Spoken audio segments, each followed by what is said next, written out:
This is pizzadudemanguy.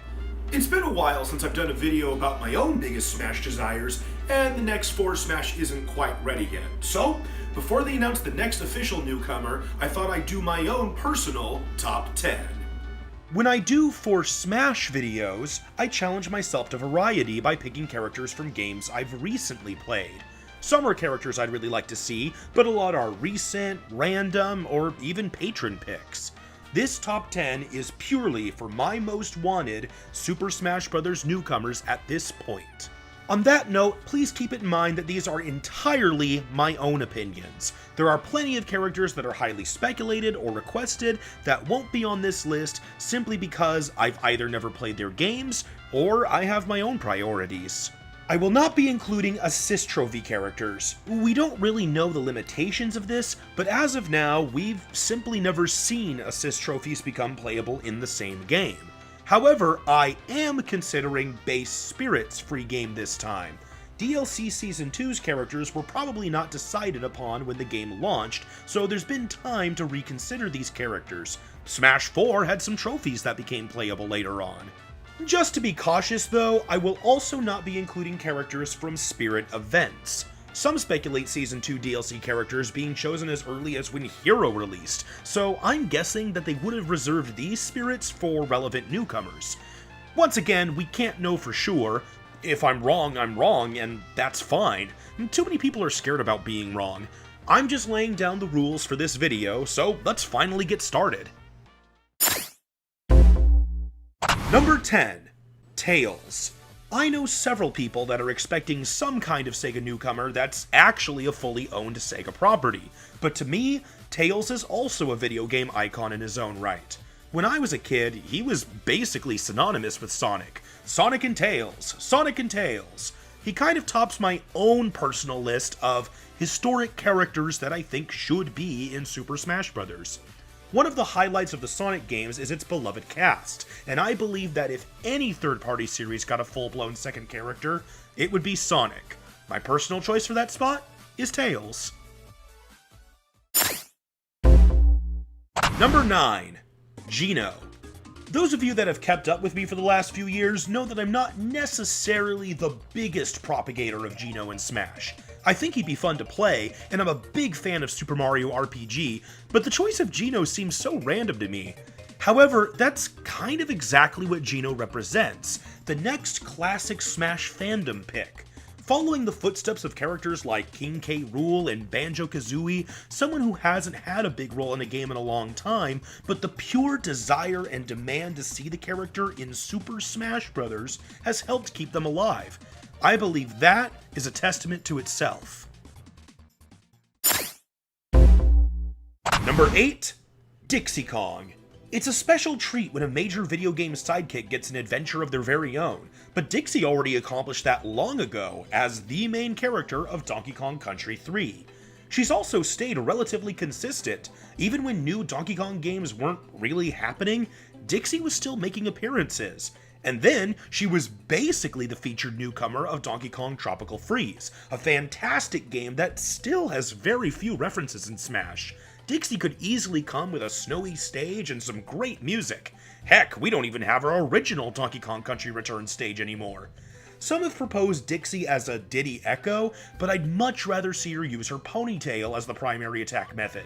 Hair-based fighters are a rarer archetype, and I think Dixie fits the role well.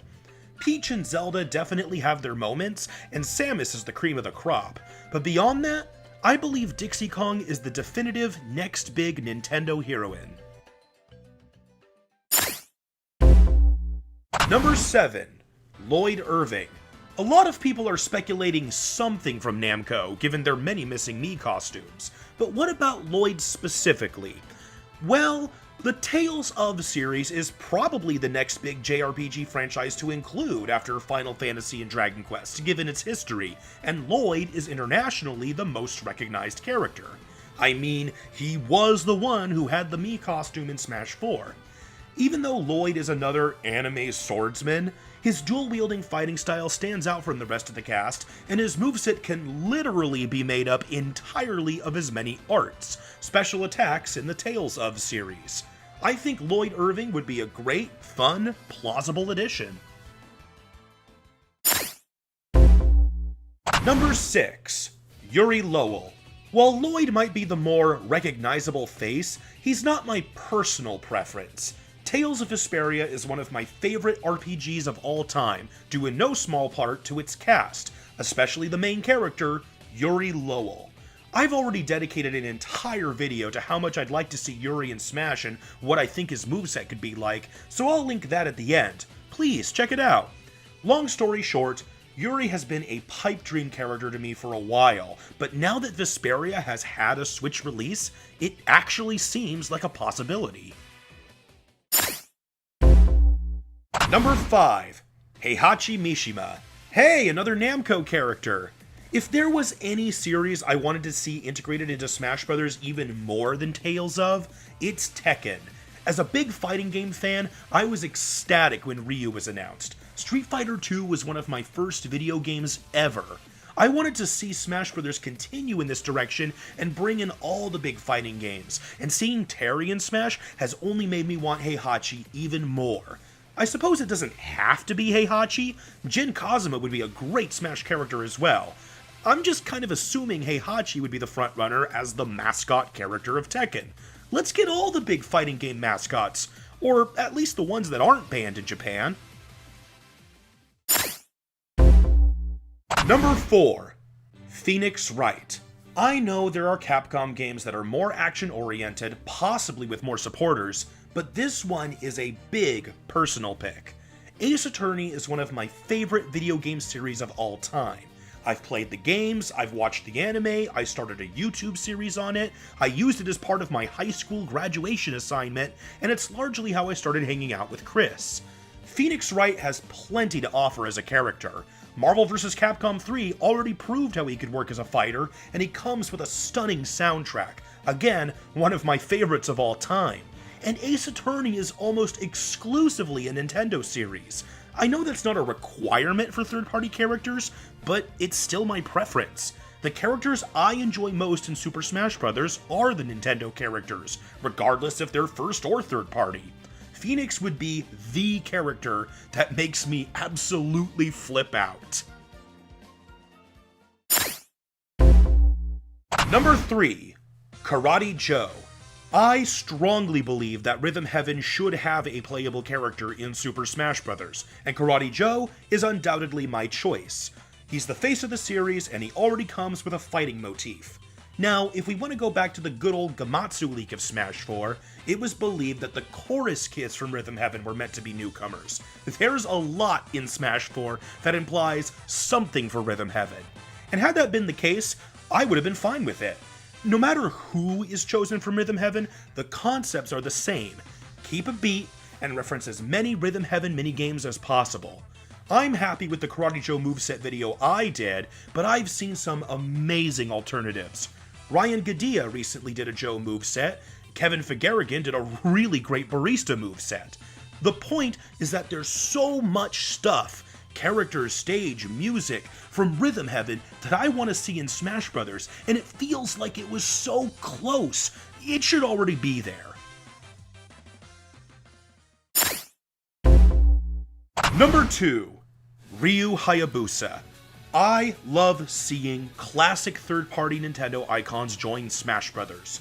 Mega Man, Simon Belmont, the hero from Dragon Quest. I think Ryu Hayabusa from Ninja Gaiden is next in line. He mostly uses a katana-based fighting style, which we somehow still don't have in Smash, but comes equipped with many other weapons, incredible ninja abilities, and his moves from Dead or Alive, effectively also making him something of a fighting game mascot. Hayabusa hits a lot of my notes. There are still plenty of notable NES classics, many that would make me happy to see, but for now, I stand by Ryu Hayabusa. Honorable mention. Although assist trophies are an uncertainty, I am on board with the idea that, if any character broke that mold, it would be Waluigi. I could honestly see him being the exception, and I would want that. Even as an Echo, with Daisy now on the roster, Waluigi stands out to me as the biggest, regularly playable Mario character and, by extension, one of Nintendo's most recognizable characters in general to not be playable in Super Smash Bros. He doesn't need his own game, he doesn't need a bigger role. He's already one of the main characters of some of Nintendo's greatest hits. Number 1. Rayman. Now, I have gone on record several times that Rayman is my most wanted Smash character, but let me clarify what that means. Ever since I was a little kid and the first Super Smash Bros. Game came out, my most wanted character was Little Mac. Punch-Out was, and still is, one of my top Nintendo series of all time. Besides Little Mac, there were plenty of characters that I also thought would be fantastic additions to Super Smash Bros., including Mega Man, King K. Rool, Simon Belmont, Ridley, and Banjo-Kazooie. So, yes, Rayman is my most wanted newcomer now, but pretty far down a list of characters that already have been added to the game. Super Smash Bros. Ultimate has basically done everything I've wanted so far, save for a couple things. All that said, Rayman is the last video game hero I grew up with that isn't in Smash already, so it's another personal pick. I started with Rayman 2, loved Rayman 3, caught up with the original on Game Boy Advance, and patiently waited for Rayman 4. Although that still hasn't happened, Rayman Origins and Rayman Legends are terrific entries that have helped rekindle my desire for Rayman in Smash. We keep seeing more and more Ubisoft content, but I am just waiting for that playable character. And those are my top 10 characters for Smash Ultimate's second wave of DLC.